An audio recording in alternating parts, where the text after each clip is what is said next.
welcome to Friday, June 12th edition of the STA Morning Show. And we're here, and as you can see, our special guest is Mr. Carangal. And we're here with Michelle, Sam, and Jack. Lizzie, unfortunately, couldn't make it. So we are gonna start with an announcement, and I'll turn it over to Sam. Okay. Well, just make sure that within the next couple of days you book an appointment to go to STA and get your things from your locker and return any textbooks or school items that you may have. And library books. Yes. Oh, yeah. Library books. Library books and textbooks have to be returned. And just to emphasize, it's, I believe, a 15-minute window. So Correct. No socializing in the school. You have to follow the protocols. Check the email that the school sent out, because obviously if you're showing any symptoms, you will not be allowed in. There's no bringing family members, only one person in, clean out your locker, hand in the books, and out. Right? It's just one of those things. We've got to get all the students in and out. So there we go. I kind of feel like that was our announcements. We are the announcement team, and we had an announcement.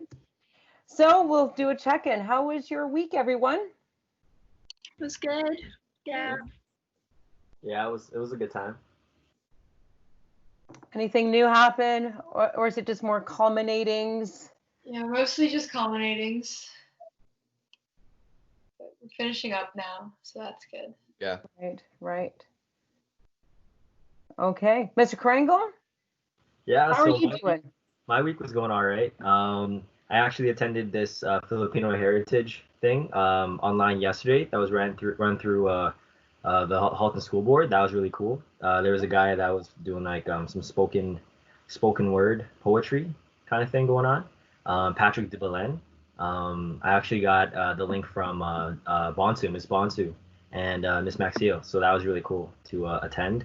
So yeah, that helped me a lot. I wrote something that I did not think it would be as effective for me, because I don't write that much, but he had like this 10-minute activity, and I wrote something, and it helped me a lot to put some things in my perspective. So that was cool. Oh, very cool. Now, does That's this cool. spoken word artist have a link that we could put in the description underneath? Yeah. He gave us his Instagram, just at Patrick_D Belen. So we could probably pop that in. Yeah, Perfect. he's I think he's from Richmond Hill. Yeah. Yeah, we are here to support artists and feature them and share their contact info.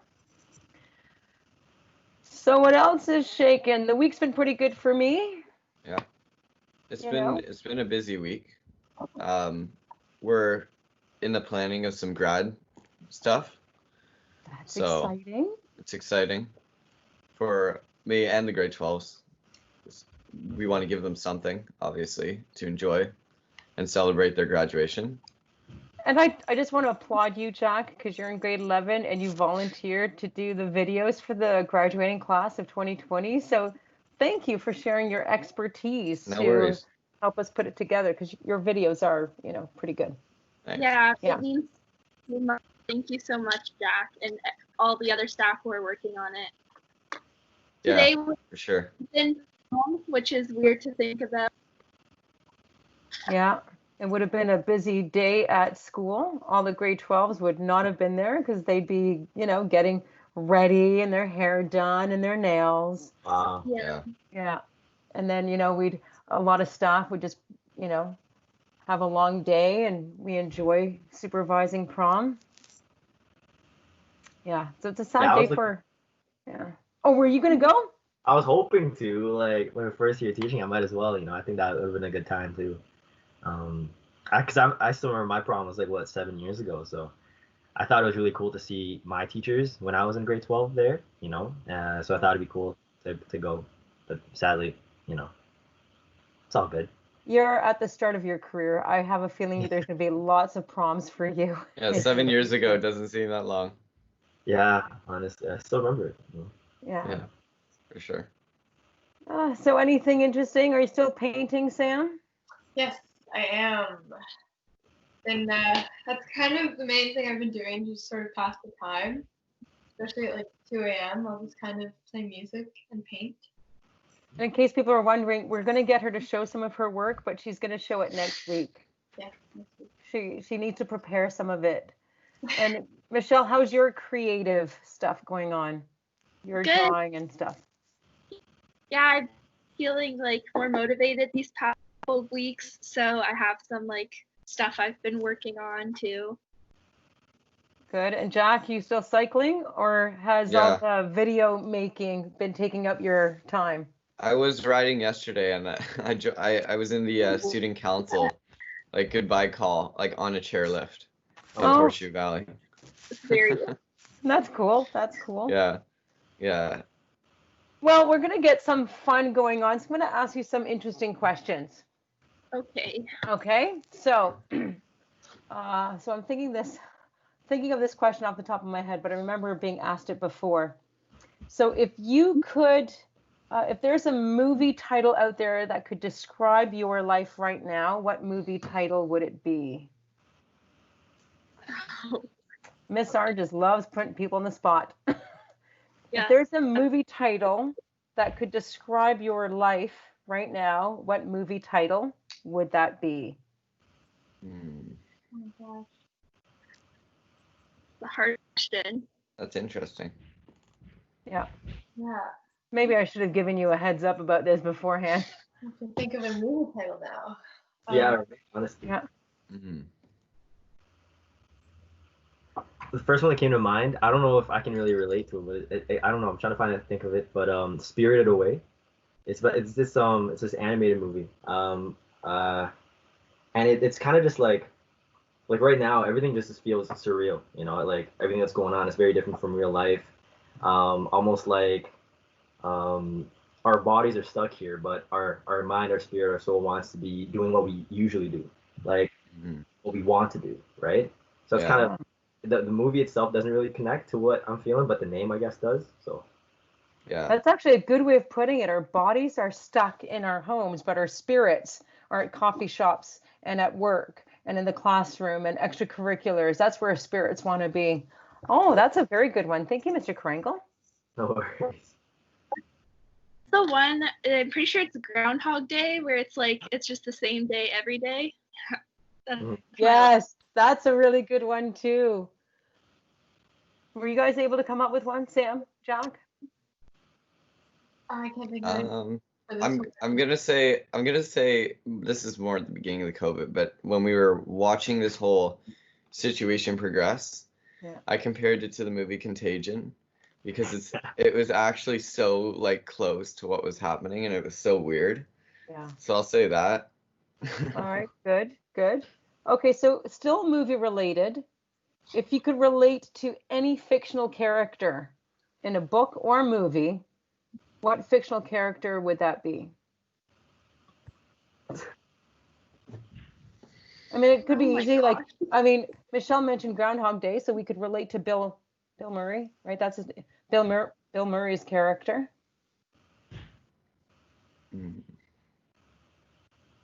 It could be animated too, an animated character. That I relate to right now. Well, totally not really related to right now, but I'm working on, I came up with, because I never know what to dress up for Halloween. And now I have three possible characters that I would love to try being, or maybe I'll alternate them. But do you guys watch Bob's Burgers? Yeah. So I'm working on doing Linda's voice. And I love Louise, and Tina would be fun too. So those, not that they really relate to my time right now, but I love that show. I think it's heartwarming but quirky and weird, and I'm trying to work on Linda's voice.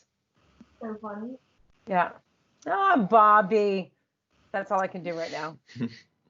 I have a long way to go. Yeah. How about you guys? Any, or just keep it open. What kind of fictional character do you like? I'll start off with okay. This is it's again animated. Naruto. So it's like TV show I used to watch all the time, and I binged it maybe a couple summers ago.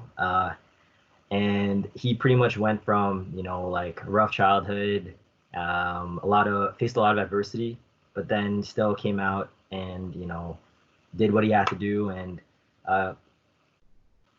is well respected after everything, right? Oh, So excellent. I thought that I like that idea of the come up. Cool. Recently, I've been watching Modern Family, and my favorite character is Phil Dunphy. Oh, Phil. So great. I know, and so I feel like, maybe I don't relate to him, but he's a good character for sure. Yeah. I think he was one of the better characters on that show. Oh, for sure. Him and Cam. Oh yeah. Yeah. So fun. Yeah. He's good. How about Yeah, you, it's Michelle? I really there's this book I read a couple years ago. It was called Finding Aubrey. It was about this girl who like struggled with anxiety, and it just like really resonated with me. So I think that's a book that like it just really helped me deal with what I was going through. Excellent. Books can be very powerful that way. Yeah. Yeah. Jack, do you have a fictional character? I don't know. I think you know what? I saw a movie maybe a month ago.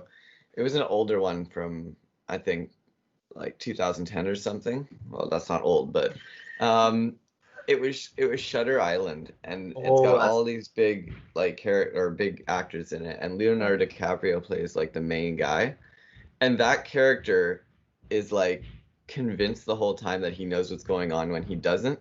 Mm-hmm. And I think, I don't know, I really related to that character just because like I can be so convinced of one way to do things that sometimes I need to be shown that there's another way, and that kind of thing. And that's why I related to that character. It was a good movie. It was really interesting. It keeps you thinking one way towards all the way to the end of the movie, and then it's just like, Right. Great. no. All right. Well, I'm going to turn it over to you three to now grill Mr. Carangal. Okay. So now let's put him in the hot seat, and you guys go right ahead. All right. Okay. I have a question. So, what is your favorite part about being a teacher? What is the most rewarding aspect of it? Oh, okay. So my favorite part about being a teacher is the fact that I'm able to make so many connections in such a small period of time, and have an impact on both their view on science and their view on career perspectives, and things like that. The main reason why I wanted to become a teacher was back when I was in first year, or no, more in high school.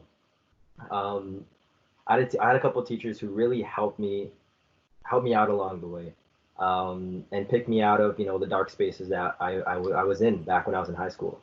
And a lot of them told me, Martin, you got to do this, you got to make sure you're working on this and that. And some I listened, some I didn't. And in first year, I wish I listened to everything that they had told me, because first year I pretty much went into a dark hole because it was just so bad. Like the first year is rough. Like they say there's freshman 15. I gained that freshman 15. That's when you gain 15 pounds in first year. I don't know, it was probably freshman like 30 or something, but that was not good. Test grades, marks were horrible. It was just a really rough time. And because of that, I was able to pick myself out of that. And the focus ever since then was I wanted to be able to make sure that no one, or try my best to make sure that no one goes through what I went through in first year. And with that in mind, I started TAing. So I was a first year TA for a lot of Bible courses. And that's also why I want to become a high school teacher, so I can prepare the youth for the rigor of post-secondary, whether it's uni, college, or just going right into the workforce. Just let them understand that if you got a good time management, work ethic, that is what gets you places. Networking, boom, beautiful. Yeah. Yeah. For sure. Yeah. Then out of that, I just really love just connecting. I had like my first group of grade 12s at STA for like, I think I came in November, like 2-3 months. And it's like the people that I met, like the students that I met, they were just so great, and it's just a good time, such a great time. How'd you get yourself out of that? Pardon? How'd you get yourself out of that in first year?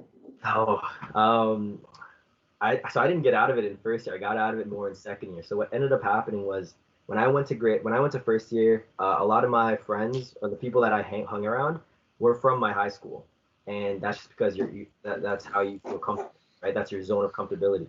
But then they were in a good group. They talked bad about profs. They didn't see a point in going to classes. So I'd skip with them, not realizing, I'm missing out on information. I'm missing out on classes, tutorials, just to goof off. And it wasn't good. It wasn't the right mentality to have. And it just goes to show how important it is to have that safe, supportive group that has the same mindset as you to be successful and to achieve what you want to achieve. So in second year, that's when I kind of, well, all my first year friends, yeah, they dropped their switch, so that helped. Unfortunate for them. I was lucky to still be able to have the GPA to get into my subject post is what they call it, so my major and my minors. And then in second year, I remember it was organic chemistry. I decided there was this group of friends that I just, you know what, they look like a good group. I'm gonna join them, kind of. So I kind of just asked, hey, can I borrow a pen? And then I got a pen. They were really nice, and I knew that two of them were in my next class. So I was like, you mind if I sit with you guys? And go with the class with you guys? And it was cool. They gave me a McDonald's cookie. I was happy. I got food out of it, and we just kept hanging out. So they were a really good group. They hung out in the library. They studied and still had a good time. So I told all my grade 12s, that's what you want to look for. You want to find a good group that is focused on their studies, but also knows how to have a good time. That balance is so key. And that's what kind of pulled me out of that. Yeah. Thank you, Mr. Carangal. Right. Of course. Yep. Good questions. Yep. Next. Well, you give a lot of advice about high school, obviously. So what advice do you have for staying focused during online school? During online school, so first thing, okay, definitely important to understand what is your long-term goal. What is I wouldn't say the end goal, but what are your long-term goals, or what's your long-term goal? Without that long-term goal, it's kind of hazy. Your motivation isn't as high as it would be if you did have that long-term thinking set. You know what I mean? So when I was in high school, I knew I wanted to become a teacher, right? And with that in mind, I knew to become a teacher, I had to do X, Y, and Z. Without that there, it would just be like, okay, I'll do whatever. I'll just, take life as it comes at me. But with long-term thinking, it kind of keeps you in check and it keeps you accountable to ensure that you do what you need to do to get to where you want to be. You know what I mean? So Right. with online learning, it's hard because, depending on the instructor, some classes will be done online synchronously, some will be posted, and then it's on you really to watch the videos, do the assignments, do the homework. So if you understand that this is what is needed to get to that, that intrinsic motivation will help to be there. Some things you can do to help with that is definitely manage your time and create a schedule. From this and that, I'll work on this class. This and that, I'll work on this class.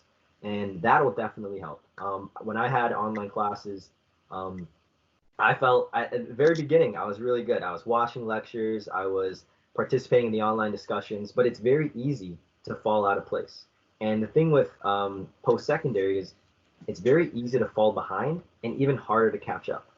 So in this case, with online learning here, although yeah, it's high school, it still matters. A lot of students think it's whatever, especially if it's not grade 12. But what they don't realize is everything builds up. It's all about building that foundational knowledge to set yourself up for future years, for your future academic career. So if you leave yourself with gaps by losing focus, you're not hurting anyone else but yourself. And I think by internalizing that and realizing that, it really helps you stay focused. And another tip, take breaks. 100% take breaks. Like you got to find that balance. Mental health breaks, rests. I forgot the name of it, but there's a technique where you go for 50 minutes and then 10-minute break. 50 minutes, 10-minute break. So find a time strategy that works best for you. When I was in uni, I did that. I'd go for about I think 45, 15. And sometimes I just go like 2 hours straight, but you get burnt out so fast. So again, it's always best to just find what works best for you. There's a lot of different tips and strategies out there, but at the end of the day, everyone is different. Everyone is unique in, a multitude of ways. So really, it just comes down to figuring out what works best for you, sticking to it, but not being closed and not being closed to just that way. Things change, and being able to adapt and being flexible is the most important thing. If I may jump in there, I like that you mentioned the breaks, because what I learned in my last year of my master's, so if I had learned this back in high school, it would have just made my life so much easier. But in last year, I learned the whole 20 to 25 minutes, sit down, do work, take a 5 or 10-minute break, go back for 20, 25 minutes. I was way more productive in an evening than if I sat at my desk for 4 hours, no breaks, trying to force myself to do that. Yeah. So Honestly. and again, find what works for you. Yeah. Yeah. Distributing is key. Right. Like when I show it in class, I always do I like Nutella. So I'm like, what's better? A piece of bread with Nutella in one section, or a piece of bread with Nutella spread across? Obviously, the Nutella spread across is better. So same thing with studying and working on online classes and assignments. It's better to spread it over multiple days than to just do it all on one day, because make sure you don't burn out. Yeah. I love the Nutella metaphor. I love Nutella. Yes.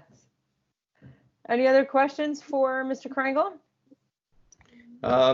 Well, when you're in school or when you're not now, what do you enjoy the most about being a teacher? Ooh, I guess so. I'll go in school and then online. In school, what I like most, like I said before, just building rapport, building connections with both students in my class and even just the bunch of people that I see in the hallway. It's just I really like ensuring that I create like I don't know, like just really just have an impact. Growing up was rough in some aspects for me, and even now, like my phone background. Hold on, let me pull it out. This is my phone background. Oh, it's backwards. It's pretty much be who you needed when you were younger. So that's just my goal every day. Thinking back to the student that I was, I worked part time since I was grade 10. I worked 30 hours a week to help my mom, single mom. So just with that in mind, understanding that students out here, regardless of where I go, everyone's facing challenges, and you got to do what you can to ensure that they're in a space that is helpful for them to really be successful, regardless of what they choose to do. You know what I mean? And Right. that's I love understanding that, even like without validation, knowing that an impact was made. Like I love it when I get little messages saying thank you, sir. But at the end of the day, even if without those messages, no, you can visually see when you help someone, when you help a student, right? Yeah. And that's what I love. That, and I love coaching. Coaching is so fun. I coach ball. I coached ball when I was in practicum, like still in teachers college, and that was really cool because you see the students outside of the classroom, right? And you see a lot of students in things that they love to do. Some of them might not like science, but they love basketball. And seeing how that changes and their level of enthusiasm and engagement is something that they're really passionate about. It's just so amazing to see. So yeah, coaching basketball over at STA was really fun, and I'm excited. I'm excited to see what my career has in store. But we'll see how it goes. Sure. Yeah. Yeah. Awesome.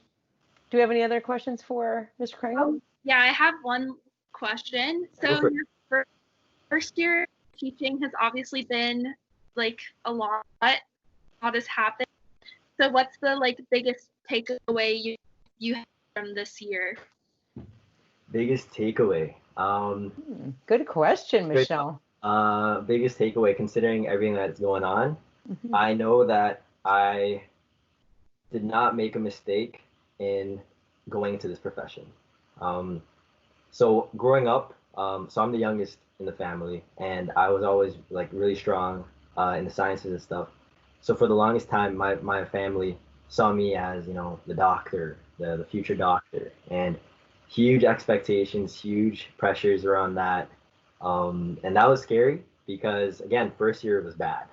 So for the longest time, my identity was set on, your family wants you to become a doctor, you have to keep high grades, and then first year, boom, I didn't even have a 3.0 GPA. So that's why I was so shook. So that was tough. And then third year, this entire time I wanted to teach. I set up volunteer aspects where I was going to teach. I volunteered with summer camps and stuff. And third year, I decided I was going to tell my family, my heart's not in becoming a doctor. My heart's not in medicine. Although at second year, third year, I did change my grades a lot for the better. My heart wasn't in it. And not only that, financially, I wasn't ready for that either. Like MCAT's like $200 or something like that. And med alone is so much money. Don't come to money. So I think a lot about money. And at the end of the day, I knew my heart was in teaching. I knew my heart was in forming connections and helping the youth and building them up to be better, so on and so forth like that. So when I first told my fam, they were not happy. They were supportive, but not to the full extent. As years went on, and they saw that how passionate I was about it, they became a lot more supportive. I was lucky enough to get hired my first year. I was very lucky to get an LTO my first year. And the experience that I gained at STA, the connections I made both in class and the amazing staff that has been so welcoming and nice and supportive to me, just really supported the fact that I made the right decision, and I am definitely in the right profession. Like I said, like I told my grade 12s, make sure you do something that you enjoy waking up to do. There's not a day that's gone by where I dreaded waking up to go to STA or dreaded waking up to do an online class here, because at the end of the day, I know that I'm having a good time when I do it. And I'll second that. Yeah. I do not dread going into the school. Sure. Find something you love to do where you don't mind waking up early to commute. Honestly, to your workplace. At the end of the day, like a lot of people, like I even did like a research thing about it. Like a lot of people have that familial pressure, and parental conflict, and it's at the end of the day, you got to understand that this is your life. This is gonna be what you do for the rest of your life. Yeah. You know what I mean? So you got to make sure you enjoy it, and at the end of the day, just find what you're really interested in, what you're passionate about. Find a way to turn that into a career, and you'll never work a single day in your life because you'll enjoy it that much. You know what I mean? Yeah. That was actually a TikTok I made. Hey, maybe share the link and we'll put that in the description. Yeah, the life For the after video. school. Yeah. Add it. Sam, did you have a question for? Yeah, what's up? So yeah, I have one more. What motivates you? A lot motivates me. So, for the longest time, my main goal was to set myself up so that my mom could retire. That was my main motivation. Like I said before, single parent. She raised me since single parent since like since I was 4. So a lot of sacrifices made there. And even to the point where she'd work like 2 jobs. There were days where I didn't even realize it. She'd be working like 8:30 to like 10 p.m. just straight. Well, kind of, straight, because there's like a 30-minute break in between. Yeah, so pretty much straight. And I didn't realize it because she'd even come home and cook. Like, it's wild, the amount that she did. And I just felt so bad that, she's now like 60, and it sucks because I don't think I'll be able to get her to retire early. But that for the longest time, that was the goal, to set myself financially, own property, get a place so that she can sell what she has now, and then just live with me. So that way she's just living off her pension and whatever she gained off the property. So for a while, it was always just, work all these jobs so you can pay off OSAP. And then when you're out of school, work more so you can have enough for a down payment. But that was the biggest motivation. But now we actually recently had a conversation now, and she's like, you know what, don't worry about it. She's happy with what she's doing. And so that was like a weight off of me. So I guess now my main motivation is really just like to take back my life straight up. Just really just live it and enjoy it, and do what you can do to just, have an impact and help who you can help, and pray for those who refuse to accept help, and try your best to break through those walls. Yeah. All right. That was deep, sorry. I want to end with a question for all of you. It's going to be a fun question. Just looking down the list. Okay. You know what? Because we're in a pandemic, let me ask you this. If you could choose to do anything for a whole day, what would it be? I just want like a regular day at STA, like not like prom or grad or anything, but just like an like average day in like the middle of the year where like you don't even like think you'll remember it. Like just do announcements and go to class and like sneak out of English to go get a calf cookie. That's a great answer, Michelle. Anyone else? If you could do anything for a whole day, what would it be? I would probably go to like an amusement park, like Canada's Wonderland. Wow. Yeah. You can't do that now. Do you like roller coasters? Oh yes, I love them. Okay, good for you. Yeah. My Jack? favorite is the twisty one. Yeah. I think I would want to just do a job at the school, like do one of the tech rentals in the theater, because it's just such a chill time with whoever I'm doing it with, and like it's just enjoyable. Yeah. Mr. Carangal, if you could do anything for a whole day, what would it be? So mine's between playing basketball, just because I haven't played ball in so long and just missed that. And to my girlfriend's a nurse, so with everything going on, I haven't seen her. So if everything went back to normal, that'd be nice to just spend a day just chilling, maybe drink some bubble tea. Yeah. I just want to be with friends again. You know, hug. I just want to hug people.